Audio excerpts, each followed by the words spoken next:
Hello, friends. This is Dave Hurwitz, executive editor at ClassicsToday.com, back with Mom, the one and only.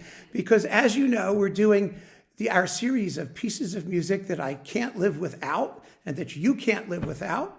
And I thought, who better to give me the list of pieces of music that she can't live without than the woman who gave me all the things that I can't live without. The reason for having all the things I can't live without. So we've got Mom, Dale Hurwitz, who's had 86 years to make her list. And that's a lot of listening. 86 and a half. 86 and a half, pardon me. Almost 87. Almost 87. All right, well, whatever. But let's start, because these are pieces that I grew up with. Because I got my music because I had Mom's record collection. I mean, really, that's how it all started when I was a kid. And we're beginning with Rachmaninoff, the Paganini Rhapsody. Beautiful. When did you first hear it? Do you remember? Well, I think I first heard it because we had it on a disc, a record. You know, your father and I had a collection of records, and that was on one of the ones, maybe the one, we had something called Classical Music for People Who Hate Classical Music. Oh, God, yeah. And it had a lot of the prettiest things on it, and that's probably where I heard it first. I actually did a video of classical music for people who hate classical music with that disc, because it came out, it was Arthur Fiedler and the Boston Pops. Mine was a yellow cover. It had a yellow cover, that's That's right, all and I it was can in tell you. mono. Yeah. I remember the record, because you still had it when I was little. It had Finlandia, Yes, it had Finlandia. right, and like Yes, it Beethoven's did. Fifth, and it had all these pieces on it, not always complete. And a little bit of the Pathétique. Yeah, the Pathétique. Yeah. But let me ask you this.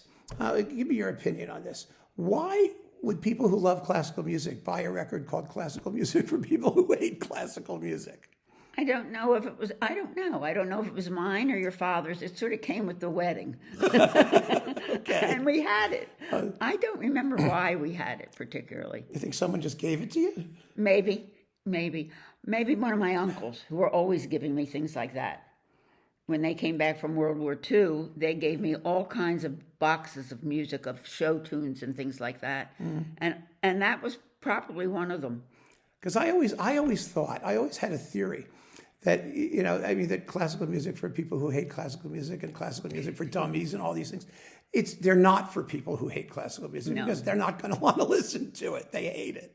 So it's really for people who like classical music but who want just collections of things, or who think they don't know enough, so they want to, something like that. Yeah. Yeah, so that the Rachmaninoff, like the 18th variation or the big tune, was on that record. Yes, it was. It definitely was. Okay. On my version of it, anyway. Okay, well, that's one thing. How about Brahms First? I have always loved it. I love the way it opens. I love the melody in the middle that I like, that I can hum to. Yeah. And I just love the ending. And it just is something that I just loved.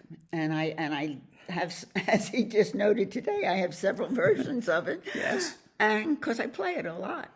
And I don't know why I adhered to it. I don't know where I got it originally. That was really a piece I grew up with, because you played it all the time. I know. Do you remember when we went to see the Israel Philharmonic at Woolsey Hall at Yale with Zubin Mehta? Yes. And they played Brahms First. Yes. And some guy woke up in the middle of it and started clapping. I do remember that.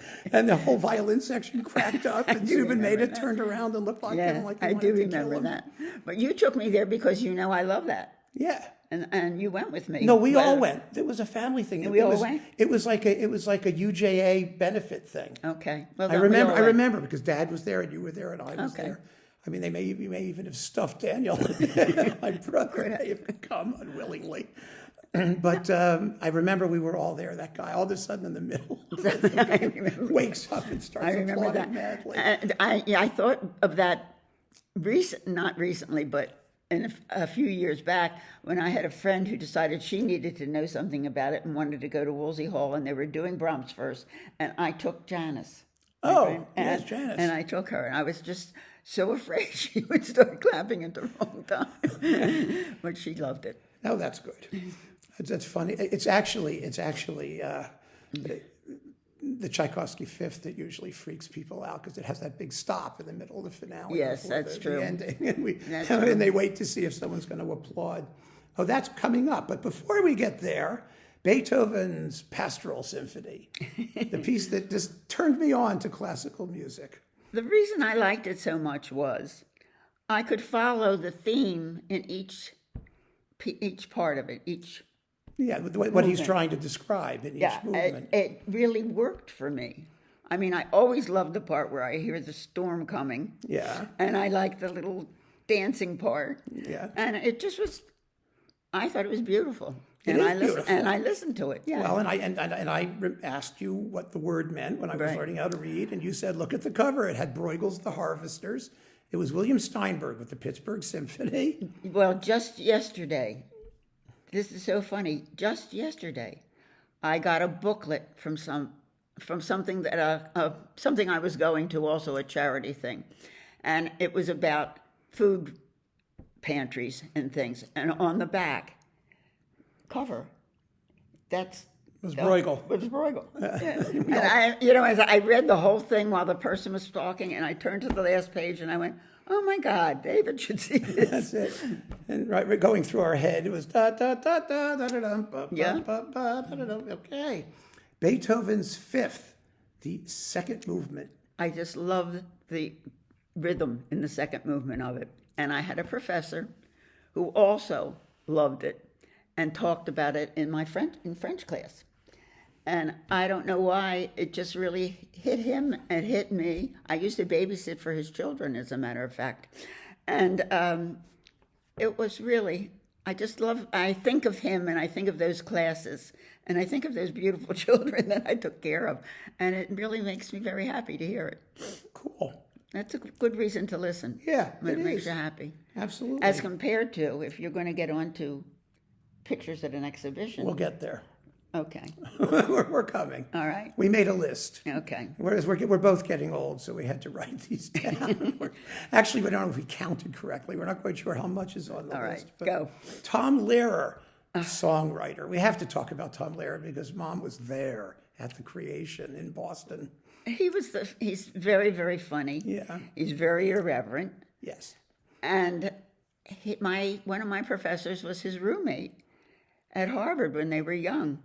And he kind of turned us on to these little ditties that he sang, the Boy Scout song, Be Prepared. Be Prepared. Yeah, and the World War III. Yes, So Long, Mom, I'm off to drop the bomb. And all this stuff. And I mean, I just bought the records, and just laughed my way through them. In those days, those were private records. I mean, he made those like himself. They weren't on a regular label. He's got to be over 100 years old. He's in his late 90s now, I think. Yeah, he's got to be. He's still alive. He just made all of his music public domain. Oh, he did? On a website, yeah. Oh, okay, because I just get such a kick out of it. And some of them more than others. I also used one of them when I was a counselor at camp and we had to do a show. I Hold Your Hand in Mine. Yes.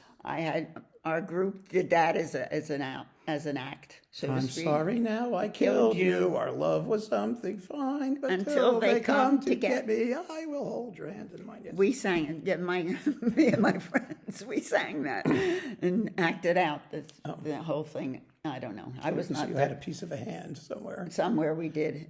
We did that as a stunt at camp. Okay. Tchaikovsky Symphony No. 5. I just love it. Oh, don't we all? I just love it. And it's one of the last ones I saw with you recently. I mean, of recent memory. Well, we saw it in London first. Yeah, and then in New York. But we saw it in New York a couple years ago. Yeah. And I thought it was just... And both times we saw it, it was with Lauren Mazel conducting. It was in London. But I loved it.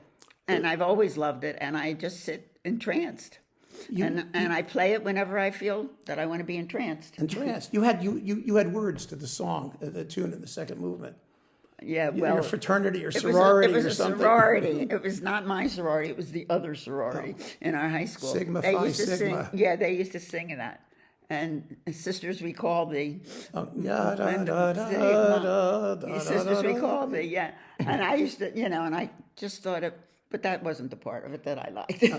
Oh, there you go. But it did remind me of that. No, it's funny. When you were younger, there were a lot of pieces of classical music that people adapted as popular songs or something. No. You know, that was really a common thing then.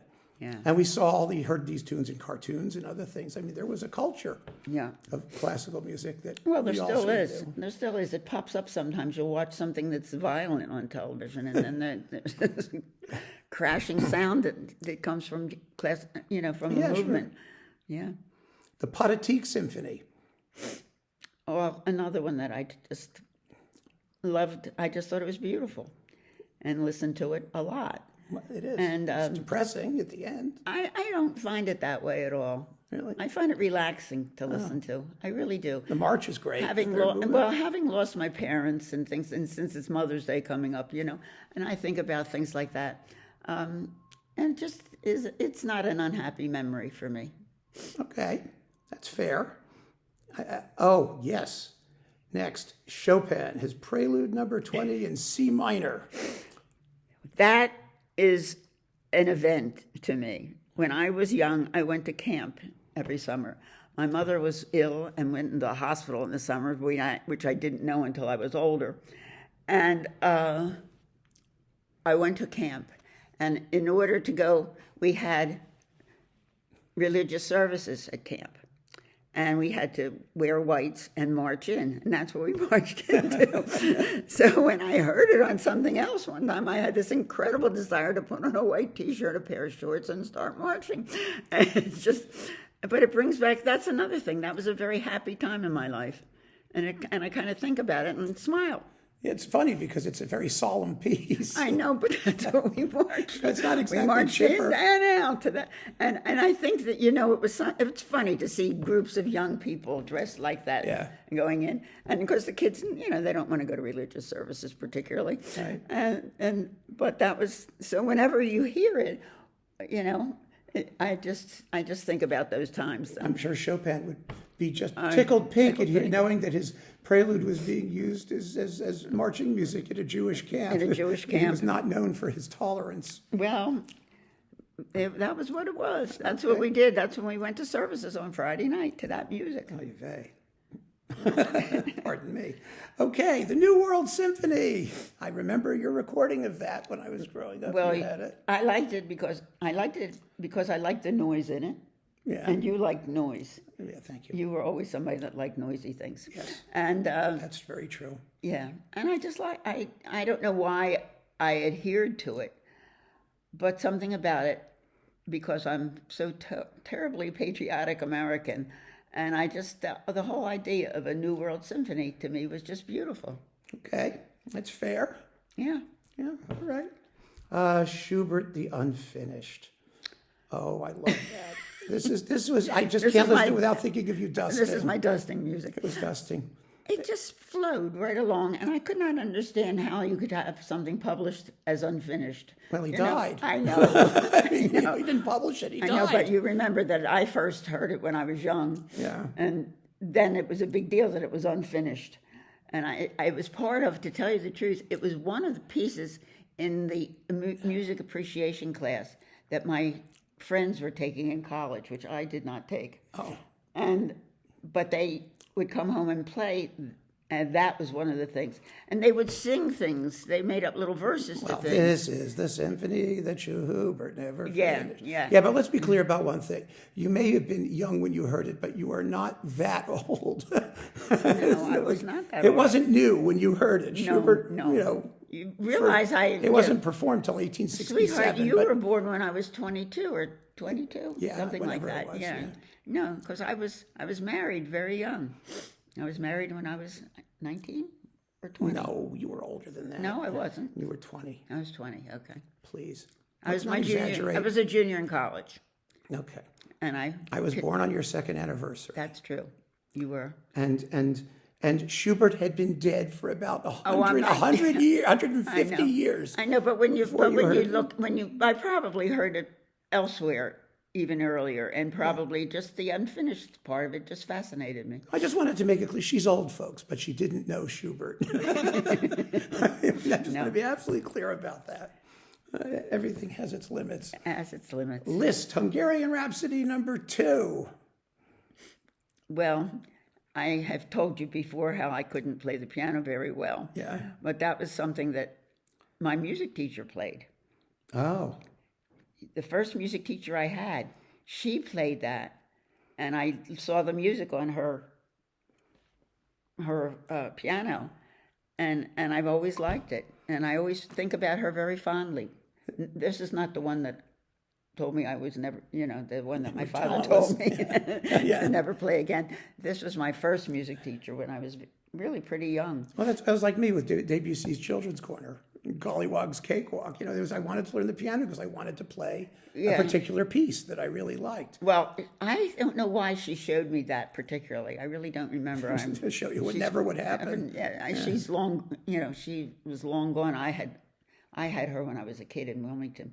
But I saw it on her music stand and always thought someday I'm going to get to play that. How about Pictures in an Exhibition that we mentioned? That's the one. I play that almost every day now because I cry.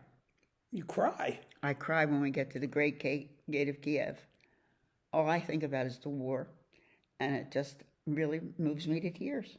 Really? It does. I cry. Wow. If nobody's here. Well, just to be clear, which war? The Ukraine-Russian war. The Ukraine-Russian war. It just upsets me terribly. I have a friend whose grandparents and parents, Esther's mother was born in Ukraine, and things like that. So it bothers me, and I listen to it, and I'm very sentimental about it. But you love the piece. I just love it. It was before the Ukraine war. You used to play it all the time. Yes, I did. And we had the definitive recording with Eugene Ormandy and the Philadelphia Orchestra with A Night on Bald Mountain. Yes, but there was one that was online somewhere recently where the conductor did it, and the comment afterwards was that it must have been a very quick trip through the museum because the tempo was kind of off, and I figure I don't know much about that sort of stuff, so I would play that one and then mine, and I could see the difference. I was very proud of myself. Okay, there you go. So that was a win for me. Okay, so let's see. How many did we get here? We got 1, 2, 3, 4, 5, 6, 7, 8, 9, 10, 11, 12. We did a dozen. We did a dozen. We did it, and there were lots more besides. In that well, I listened collection. to a lot of show tunes and things, and David has given me things like the Oklahoma, Paint Your Wagon. Yeah. Things like that The new recording of Carousel. The new recording of Carousel. Beautiful. Yeah. Very, very beautiful. Well, one of the things I remember particularly, and that I was always grateful for, is that you used to take me out of school to go to shows, to go see things. So did my mother. My mother did that to me. That's why I did it. And that was great because you felt that maybe school was just a tad culturally barren. Well, unfortunately, David did have a few culturally barren teachers. And a few psychotic ones, And it was, I should not speak ill of the system. I taught in that system too, much later. But for young people, there was very little in terms of culture. And same thing with art. That's true too. Yeah, that's why we gave my daughter a choice one time when we found, that she had to either do music with David and art with me, but she had to do something besides whatever it was to, play with the dolls. Okay. All right. Well, that's Mom's Top 12. So I hope that you've enjoyed this opportunity to check in with She Who Must Be Obeyed. And because it's Mother's Day tomorrow. It's Mother's Day tomorrow. That's right. Happy Mother's Day, Mom. Tomorrow's Mother's Day. Happy Mother's Day. So I'm a very lucky mom. 86 years young and still going strong. And I'm going to be a great-grandmother in 2 months. You're going to be a great-grandmother in 2 months. Yes, yeah, congratulations. I'm really going along here. That's it. Yep. So keep on listening, friends. Thanks for joining us. Take care.